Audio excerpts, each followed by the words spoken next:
काही दिवसांपूर्वीच अमेरिकेचे राष्ट्राध्यक्ष डोनाल्ड ट्रम्प यांनी इराणमधील आंदोलकांना उद्देशून एक मोठं विधान केलं होतं. Help is on the way, म्हणजेच मदत लवकरच तुमच्यापर्यंत येत आहे. या विधानानंतर संपूर्ण जगाला वाटलं की अमेरिका आता इराणवर थेट लष्करी हल्ला करणार. अमेरिकेचे संयुक्त राष्ट्रातील दूत माईक वॉल्ट्स यांनी ही लष्करी कारवाईचा पर्याय खुला असल्याचे संकेत दिले होते. मात्र इतकी टोकाची वक्तव्य करूनही अचानक अमेरिकेने आपले पाऊल मागे घेतल्याचे दिसत आहे. वॉशिंग्टन आता तात्काळ लष्करी कारवाई करण्याऐवजी शांत का बसलं आहे, यामागे 3 अत्यंत महत्त्वाची कारणे समोर आली आहेत.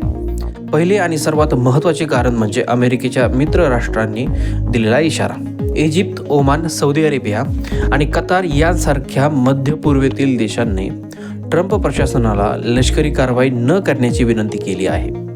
असोसिएटेड प्रेसच्या वृत्तानुसार या देशांनी अमेरिकेला सावध केले आहे की जर इराणवर थेट हल्ला केला तर इराण शांत बसणार नाही. इराणकडून होणाऱ्या पलटवारामुळे संपूर्ण पश्चिम आशिया पेटून उठू शकतो.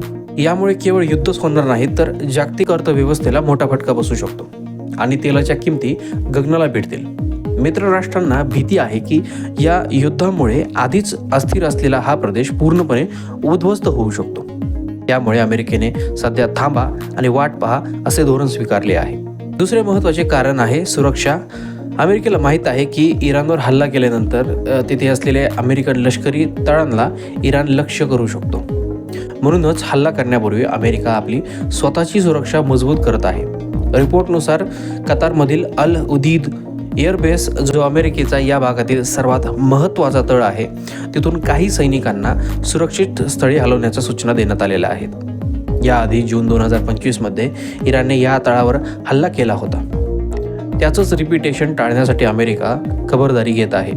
तसेच अमेरिकेने USS अब्राहम लिंकन ही आपली विमानवाहू युद्धनौका आणि संपूर्ण स्ट्राईक ग्रुप या भागात तैनात केला आहे. जोपर्यंत आपली सर्व संरक्षण यंत्रणा सज्ज होत नाही तोपर्यंत ट्रम्प प्रशासन कोणताही मोठा लष्करी धोका पत्करायला तयार नाहीये. तिसरे कारण म्हणजे खुद्द इस्रायलने दिलेली प्रतिक्रिया. ॲक्सिओसच्या रिपोर्टनुसार इस्रायलचे पंतप्रधान बेंजामिन नेतन्याहू यांनी डोनाल्ड ट्रम्प यांच्याशी फोनवर चर्चा केली आणि त्यांना सध्या लष्करी कारवाईसाठी थांबण्याची विनंती केली.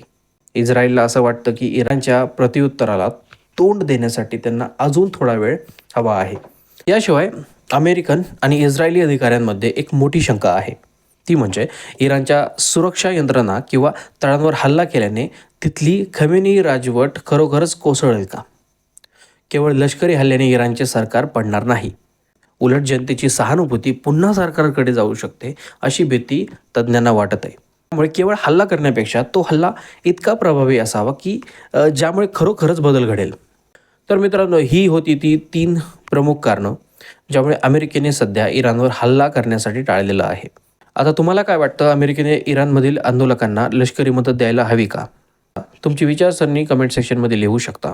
हा व्हिडिओ आवडला असेल तर नक्कीच लाईक करा, शेअर करा आणि अशाच महत्त्वाच्या जागतिक घडामोडी जाणून घेण्यासाठी आमच्या चॅनलला सबस्क्राईब करा. Thank you so much.